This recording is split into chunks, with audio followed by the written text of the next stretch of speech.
Hello, good afternoon, students. Today I am going to discuss our previous day UGC NET psychology paper. आप लोगों को पता है कि कल पेपर हुआ था।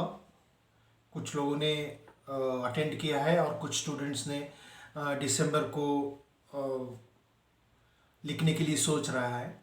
तो आज मैं थोड़ा सा आप लोगों के साथ शेयर करना चाहता हूँ यूजीसी नेट 2022 जुलाई में जो हुआ था, यानी कि कल जो हुआ था। तो उसमें आफ्टर एनटीए ने जो यूजीसी नेट कंडक्ट करने के बाद जो पेपर में जो बदलाव हुआ था और उसका और इस साल जो कल जो पेपर हुआ था उसके बारे में मैं आपसे आप लोगों से थोड़ा सा एक मेरा एनालिसिस को शेयर करना चाहता हूँ। यू नो दैट 2018 का जो पेपर था वो सडनली यूजीसी नेट से एनटीए ने उस पेपर को रिस्पॉन्सिबिलिटी लिया था और उसमें सडनली चेंजेस आया था 2018 में। जो अपने एकदम एंटायर जो पूछने का तरीका था, जो ढंग था, वो बिल्कुल बदल चुका था और बिल्कुल फैक्चुअल बेस्ड नहीं था और कॉन्सेप्ट बेस्ड क्वेश्चंस आ चुके थे उसमें। और साथ ही साथ यूनिट 1 और यूनिट 10 के क्वेश्चंस एक दो चीज़ दिखने लग गया उस एरिया में। और 2019 में और जो डिफ़िकल्टी लेवल है वो भी बढ़ गया, यानी कि बढ़ने का मतलब ये है difficulty means the paper is transformed as a concept oriented paper हो गया। ज़्यादा से ज़्यादा क्वेश्चंस थोड़ा लेंदी हो गया और स्टेटमेंट बेस्ड क्वेश्चन ज़्यादा रहा है और क्वेश्चंस की जो कॉन्सेप्ट बेस्ड क्वेश्चंस ज़्यादा बढ़ गई है। मतलब कि 80% ऑफ द क्वेश्चंस, अब 75% 80% of the questions are concept based रहा। और 2019 का दो भी पेपर है, डिफिकल्टी लेवल बहुत ज़्यादा था कंपैरेटिवली। आप लोग में देखा होगा कि अपने हमारा जो नेट का जो कट ऑफ होता था वो 54-55 में हो जाता था जनरल कैटेगरी, और ईडब्ल्यूएस कैटेगरी अगर हम ये करें तो ऑलराउंड 48-50 के आसपास जो होते थे। और 2018 सॉरी 2019 और 2020 तक जो पेपर डिफिकल्टी लेवल जो है वो एकदम बढ़ते ही चले गया। 2019 को ले ले, 2020 को ले ले, 2021 को ले ले, जो प्रीवियस में जो पेपर हुआ था, जो कोरोना टाइम में जो एक पेपर हुआ था उसको भी पेपर ले ले, तो उसमें क्वेश्चंस ऐसा रहता था कि जो एकदम डीप पढ़ने के बाद भी, अगर इवन इतना भी फैक्चुअल पढ़ने के बाद भी उस क्वेश्चंस को आपने मुश्किल से आप हैंडल कर पाते थे। कि जैसे जेआरएफ स्टूडेंट हो गया वो तो मुश्किल से अगर वो 60 प्लस कर दिया तो बहुत बढ़िया वो पेपर हो जाता था। और तो बात जो नेट वाले को तो छोड़ ही दीजिए, जैसे कि वो 50 एवरेज के ऊपर बढ़ गया, यानी कि 50 मार्क्स ले लिया या 55 मार्क्स ले लिया तो समझ लीजिए साइकोलॉजी एकदम बढ़िया पेपर हो गया, ऐसा माना जाता था। लेकिन कल का जो पेपर है, कल का जो पेपर हमने जो अटेंड किया, मैंने खुद भी अटेंड किया और मेरा महसूस जो हुआ वो मैं आपसे शेयर करना चाह रहा हूँ। तो कल का जो पेपर में थोड़ा सा शिफ्ट देखने के लिए मिला, यानी कि थोड़ा सा पेपर जो है आप उसमें मॉडरेट लेवल की पेपर था और डायरेक्ट पेपर पूछी गई थी और थोड़ा सा फैक्चुअल बेस को थोड़ा बढ़ा दिया था। ऐसा नहीं कि सारे क्वेश्चंस आप डिफिकल्ट लेवल की हो या कॉन्सेप्ट बेस्ड क्वेश्चन की हो। जैसे कि for example biological basis of behaviour देख लीजिए, और रिसर्च मेथड की कुछ क्वेश्चन ऐसा रहा है जो एकदम आपको मतलब सिंपल वे का क्वेश्चंस थे। फॉर एग्जांपल अगर हम बात करें जैसे कि how to find the median, जैसे कुछ नंबर्स दे दिया और मीडियन को कैसे पता करें, या कोई रिसर्च डिज़ाइन का अनोवा के बारे में या अंकोवा के बारे में एक क्वेश्चन आया था कि एक टॉपिक देख के इसमें कौन सा ही अनोवा करते हैं या अंकोवा करते हैं। और हम मेमोरी के बारे, अगेन शॉर्ट टर्म मेमोरी के बारे में ज़्यादा क्वेश्चंस रहा। एज यूजुअल जो पूछने का ढंग है वो वैसा ही है, लेकिन कल का जो पेपर थोड़ा सा हल्का सा महसूस मिला हम लोगों को, एक ऐसा राहत मिला है 2018 से। जो उनकी पूछने का तरीका जो था वो उन्होंने थोड़ा सा मॉडरेट लेवल में किया है, लेकिन पेपर का जो कॉन्सेप्ट वैसे की वैसा रहा है। और जो ज़रा से भी अपने सीरियसली पढ़ के गया है उनको थोड़ा कंफर्टेबल फीलिंग होगा। ऐसा नहीं कि जो 2018 में what ever I felt 2019-20 so difficulty level होता था एक तरीके से, जो भी कैंडिडेट लिख के आ जाते थे थोड़ा अनकंफर्टेबल फीलिंग हो जाता था because we experience some kind of difficulty level. तो वो ऐसा नहीं रहा कंफर्टेबली। तो इस बार थोड़ा सा एवरेज जो है वो बढ़ने का चांसेस है, 2-3% भी बढ़ सकते हैं जो कटअप जो मेरी ख्याल से, अगर ऐसा देखा जाए। Depends also paper one also. तो पेपर वन की अगर हम बात करें तो जो डिफिकल्टी लेवल जब तक मेरा आइडिया है कि वो वैसा ही रहा है, उसमें लॉजिकल रीजनिंग का क्वेश्चन थोड़ा सा लिटिल ट्रिकी लग रहा है। तो बाकी जो पूछने का टीचिंग मेथड में थोड़ा सा डायरेक्ट क्वेश्चन ज़्यादा नहीं पूछा है।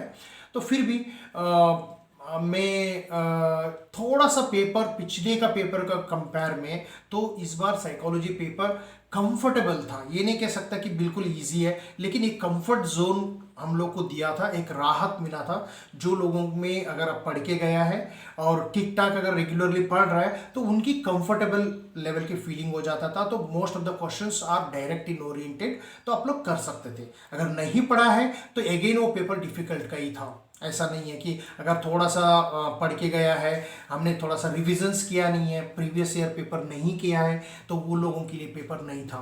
तो कुछ चीज़ें मैंने मेमोरी के बेस में तो मैं बहुत कुछ बोल सकता हूँ क्वेश्चन पेपर, लेकिन मैं ये नहीं चाहता कि जो की आंसर आ जाए तभी उसके बारे में डिटेल डिस्कस कर ले। लेकिन अपना क्यूरियसिटी के लिए मैंने कुछ चीज़ें आपसे शेयर करना चाहता हूँ। जैसे पैराग्राफ के ऊपर जो क्वेश्चन आया था, एक एज यूजुअल अनोवा के ऊपर या रिसर्च एक्सपेरिमेंटल डिज़ाइन के ऊपर एक क्वेश्चन आए थे 5 मार्क्स का पैराग्राफ, और एक एक्सपेरिमेंट के ऊपर आया था, सोशल साइकोलॉजी के ऊपर आए थे। वो जिम्बार्डो एक्सपेरिमेंट करके मेरा दोस्त लोग बोल रहे थे, मुझे भी थोड़ा सा वो उस पैराग्राफ में कन्फ्यूजन था। एनीहाउ, तो एक दो पैराग्राफ एज यूजुअल आते थे तो वो आ चुके थे, और उसके अलावा कुछ क्वेश्चंस रिलेटेड टू जैसे social learning as usual question आते सोशल लर्निंग के ऊपर थे, स्ट्रेस के ऊपर थे। स्ट्रेस के ऊपर ज़्यादा क्वेश्चंस ज़्यादा आ चुके इस बार, पहले बार भी आते थे। जैसे ये टाइप ए पर्सनालिटी के ऊपर आए हैं, और स्ट्रेस का कोपिंग लेवल में पीटीएसडी की क्वेश्चंस है, और टाइप ऑफ पर्सनालिटी है। टाइप ऑफ पर्सनालिटी के इन द सेंस आप ये टाइप पर्सनालिटी मैंने अभी बताया। और बायोलॉजिकल बेसिस क्वेश्चन में थोड़ा सा डिफिकल्ट लेवल, थोड़ी सी डायरेक्ट क्वेश्चंस पूछने लग गया है। जैसे कि आपका रॉड्स एंड कोन्स के ऊपर जो क्वेश्चन थे, कितने मिलियन रॉड्स और कोन्स होते थे उसके ऊपर जो क्वेश्चन है। और भगवत गीता के ऊपर जो सीक्वेंस था, कैसे पीस हम लोग लेना पड़ेगा। जैसे कि ध्यान करना पड़ता है, उसके बाद तप करना पड़ता है, तप करने के बाद आप और एक स्टेज में पहुंचोगे। जैसे उसके लास्ट फाइनल स्टेज जो होता है वो शांति मिलती है, तो वो भी एक स्टेज आए थे। और उसके अलावा अगर हम बात करें लर्निंग, पावलोव कंडीशन का जो कंडीशनल लर्निंग है उसके ऊपर भी क्वेश्चंस आए थे, 4 ऑप्शन दे रखे थे। और एज यूजुअल सिगमंड फ्राइड का जो अनकॉन्शियस मोटिवेशन की डायरेक्ट एक क्वेश्चन था, डायरेक्ट क्वेश्चंस पूछे गए थे। और परसेप्चुअल ऑर्गेनाइजेशन एज यूजुअल थे, जैसे खास करके उसका जो 3 to 4 पॉइंट्स थे, उसमें हम लोग को बताना था कि परसेप्चुअल ऑर्गेनाइजेशन इसमें से कौन सा नहीं है। ठीक है, तो या उसमें कौन सा परसेप्चुअल ऑर्गेनाइजेशन के पॉइंट्स आते हैं, उसमें दोनों को हम 3 को लेना था। उस चीज़ के हमने क्वेश्चन को आए थे। और एक क्वेश्चन आया था, थोड़ा सा ट्विस्ट क्वेश्चन आते थे।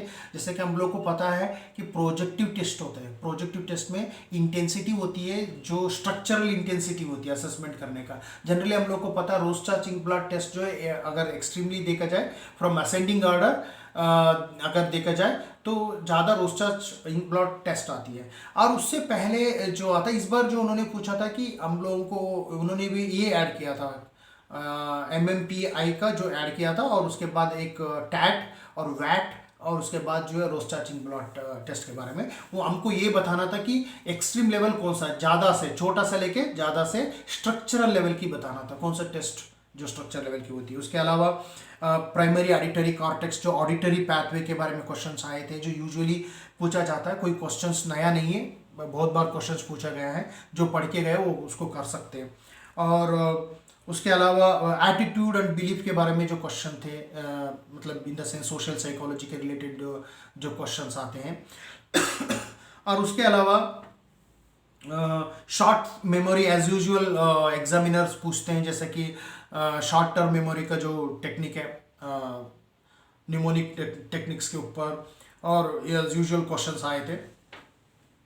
और आपका बात करें स्ट्रक्चरलिज्म के क्वेश्चन भी आया था, मुझे याद नहीं कर पा रहा हूँ। स्ट्रक्चरलिज्म के ऊपर जो क्वेश्चंस आए हुए थे, और काउंसलिंग, इलेक्ट्रिकल काउंसलिंग के बारे में क्वेश्चन आया था। ये पूछा गया था कि भाई मल्टी कल्चरल अप्रोच आपको नॉलेज होना जरूरी है, तभी आप इलेक्ट्रिकल काउंसलिंग को ठीक से कर पाओगे। इलेक्ट्रिकल काउंसलिंग का मतलब होता है you have to understand the different perspective of culture, यानी कि क्लाइंट के कंटेक्स्ट के बेस में अपने अपने काउंसलिंग देना होता है। अगर यदि आपका काउंसलिंग क्लाइंट के कंटेक्स्ट को आपको नहीं समझ पाया तो आप ठीक से काउंसलिंग नहीं दे पाओगे। बहुत बढ़िया क्वेश्चन था इलेक्ट्रिक काउंसलिंग के ऊपर। असर्शन एंड रीजन क्वेश्चन भी थे, और अकल्चरेशन के ऊपर एक बार क्वेश्चन आए थे। बहुत अच्छी बात है कि अकल्चरेटिव स्ट्रेस और इनकल्चरेशन, अब इस बार ये क्वेश्चन ट्रेंड बदल गई है आपकी, ज़्यादा फोकस दे रहा है स्ट्रेस कोपिंग के ऊपर। जो यूजीसी एग्जामिनर्स, नेट एग्जामिनर्स ये चाहता है कि कोपिंग स्ट्रेस कोपिंग स्ट्रेस को ज़्यादा क्वेश्चंस बढ़ा दिए है कि आप मतलब टेंडेंसी जो बढ़ते जा रहा है। अकल्चरेटिव स्ट्रेस का एक इंपॉर्टेंट इशू है, इसलिए एग्जामिनर्स अकल्चरेटिव स्ट्रेस के ऊपर ज़्यादा ध्यान दे रहा है, तो आप फोकस कर लीजिएगा उसके ऊपर। और अकल्चरेटिव स्ट्रेस का भी एक आध दो क्वेश्चन आए थे। फ्रस्ट्रेशन के ऊपर भी एक क्वेश्चन आए थे। फ्रस्ट्रेशन हम के बाद हम लोग क्या करते हैं, फ्रस्ट्रेशन के बाद हमारा जल्दी गुस्सा आ जाता है या हमारा डिसअपॉइंट आ जाते हैं, मतलब हम लोग डिसअपॉइंट हो जाते हैं या गुस्सा करते हैं, ऐसा क्वेश्चन आए थे। एंग्री आ जाती है, तो इसमें थोड़ा सोचना पड़ता है कि जब फ्रस्ट्रेशन होता है तो इमीडिएटली क्या आती, क्या चीज़ हम रिस्पॉन्ड करते, ऐसा क्वेश्चन भी थे। और प्रो सोशल बिहेवियर के बारे में बार बार क्वेश्चंस आते हैं, जैसे कि डिफ्यूजन ऑफ रिस्पॉन्सिबिलिटी और प्रो सोशल बिहेवियर के जरिए एक क्वेश्चन था, वो एग्जैक्ट पॉइंट नहीं पता मुझे, diffusion of responsibility related to what करके पूछा था, और उसका आंसर था प्रो सोशल बिहेवियर, और एक ऑप्शन था, तो उसको एक क्वेश्चन थे। तो ओवरऑल अगर हम पेपर देखें तो मुझे लगता है कि हम लोग थोड़ा सा कंफर्ट फीलिंग किए थे। हम ये नहीं कह सकते कि भाई बिल्कुल इजी पेपर है, जो भी बंदा आके बैठ जाएगा और फैक्चुअल इन्फॉर्मेशन है उनके पास, उन्होंने रट्टा मार के गया है, उस हिसाब से जो पढ़ रहा है सरफेस लेवल में पढ़ के गया, तो वो लोग नहीं कर पाएंगे, ऐसा तो नहीं है। और इतना भी नहीं कह सकते कि एक्सट्रीम डिफिकल्ट रहा जिसे 2019 के और 20 का पेपर है। अगर उसकी तुलना में मैं मानता हूँ ये पेपर एक डायरेक्ट लेवल के पेपर था, मतलब ईजी नहीं था, कॉन्सेप्ट बेस्ड थे, थोड़ा सा कंफर्ट थे, कंफर्टेबल महसूस करते थे, जो सब्जेक्ट को ज़्यादा ओरिएंटेशन थे, जो सब्जेक्ट को कंप्रेहेंसिवली जानता है तो उसको पेपर को एंजॉय करेगा, इतना मैं कह सकता हूँ दावे के साथ। तो आप दिसंबर में अगर आप लोग तैयारी करना चाहते हैं तो थ्रेशोल्ड साइकोलॉजिकल सर्विसेज, यानी कि मैं as a mentor, as a online psychology का क्लासेस देता हूँ। जो मेरा क्लासेस रहेगी वो इंटरेक्टिव रहेगी, और जो ट्रेंड के ओरिएंटेड, जो करंट ट्रेंड है आफ्टर एनटीए नेट ने जो इसको संभाला है, तो साइकोलॉजी का पेपर 2018 के बाद जो चीज़ कॉन्सेप्ट होती है उसके बेस में हम लोग पेपर रहते हैं। हम लोग फैक्चुअल में ज़्यादा नहीं जाएंगे, हम लोग जाएंगे reasoning and more into the subject concept क्या बोलते हैं। तो आप लोग अगर यदि ज्वाइन करना चाहते हैं तो हम लोग डिस्क्रिप्शन बॉक्स में पूरा डिटेल्स, नंबर भी है तो मेरा नंबर को कॉल कर सकते हैं, और मेरा व्हाट्सअप ग्रुप भी है तो व्हाट्सअप ग्रुप में भी ऐड कर सकते हैं। व्हाट्सअप ग्रुप भी लिंक भी आपको मैं दे देता हूँ, प्रोवाइड करूँगा, और मेरा टेलीग्राम ग्रुप भी है। लेकिन आप कोशिश कर लीजिएगा इस 6 मंथ आप लोग ऐसी जो बुक्स कैसे पढ़ेंगे, कौन सा बुक्स उसको पढ़ना चाहिए आप लोगों को, और कैसे कम बुक्स में ज़्यादा एक्सप्लेनेशन, ज़्यादा सोचे समझे, ऐसी होना चाहिए। ऐसा नहीं कि ज़्यादा बुक पढ़ के हम लोग क्वालिफाई करेंगे, ऐसा कोई नहीं, जरूरी नहीं है। लेकिन आप पढ़िए, बहुत ऐसी ऑथेंटिक बुक्स पढ़ना चाहिए, और आपका question paper, previous year paper का आप ज़्यादा फोकस करें तो अच्छा रहेगा। तो मैं मानता हूँ प्रीवियस ईयर पेपर का 2019 का 2020 का अगर आपने फेमिलियर हो जाएगा तो ऐसी क्वेश्चंस आप आराम से सॉल्व कर सकते हैं। तो ऐसा मेरा कहने का था। तो जैसे कि आंसर आ जाएंगे तो हम लोग आपको और ज़्यादा डिटेल्स, जो कितना कटअप आएगा और क्या क्या चीज़ आएगा उसके ऊपर, तो आने वाले दिनों में हम बताएंगे। Let wait for the result, क्योंकि आंसर शीट आ जाएंगे कि आंसर जब आने तक आप इंतज़ार कीजिएगा। और एक बार मैं आपको हमारा यूट्यूब के ज़रिए मैं बोलना चाहूँगा कि हमारा जो यूट्यूब है नेट साइकोलॉजी की, उसमें अलग अलग टॉपिक्स ऑलरेडी हमने डिस्कस किए हुए हैं। From emergence of psychology, social psychology भी शुरू हो चुका है। तो आप लोगों प्लीज़ मेरा चैनल को आप सब्सक्राइब कर लीजिएगा, ताकि आप रिलेवेंट वीडियोस जैसे अभी भी बना रहा हूँ ऐसे रिलेवेंट वीडियो आपको मिल जाएगा। आप लोग नेट साइकोलॉजी की अगर एस्पिरेंट है, करना चाहते हैं, तो अगर आप ऑनलाइन कोचिंग भी कर सकते हो। बहुत ही बढ़िया से ऑनलाइन क्लास होगा और इंटरेक्टिव रहेगा। आपको हमारा ये मकसद ये रहेगा कि आप लोग एकदम फाउंडेशन में सही हो जाए। यदि आपके एक बार फाउंडेशन ठीक हो जाएगा तो सबसे बढ़िया आपका क्वालिफाई करेंगे आप एग्जाम्स को। और साथ ही साथ हम इसके साथ पेपर 1 का भी थोड़ा सा आपको गाइडेंस दे देंगे, हमारा एक्सपीरियंस कैसे रहेगा उसके ऊपर। तो आप लोग बने रहिएगा हमारा चैनल के साथ और share with your friends and subscribe the channel so that you can have a benefit of our classes. Thank you so much. हम लोग को इंतज़ार कर लीजिएगा, आने वाले दिनों में हम लोग की आंसर के साथ पूरा पेपर को एक्सप्रेशन करने वाले हैं। Thank you so much.